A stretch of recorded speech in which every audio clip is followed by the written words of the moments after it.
আমরা আজকে বলবো আমাদের মাননীয় প্রধান অতিথি, আমাদের এই সকলের যুবকদের, তরুণদের আইকন নুরুল হক নুরু ভাইয়ের কাছে আমাদের পানের দাবি।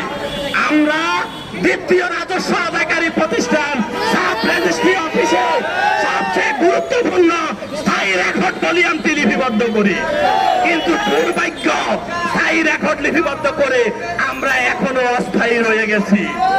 আমাদের এই অস্থায়ী থাকার পিছনে যিনি সবচেয়ে দায়ী, ওই স্বৈরাচার শেখ হাসিনার সবচেয়ে বড় দুর্নীতিবাজ তৎকালীন আইনমন্ত্রী আনিসুল হক।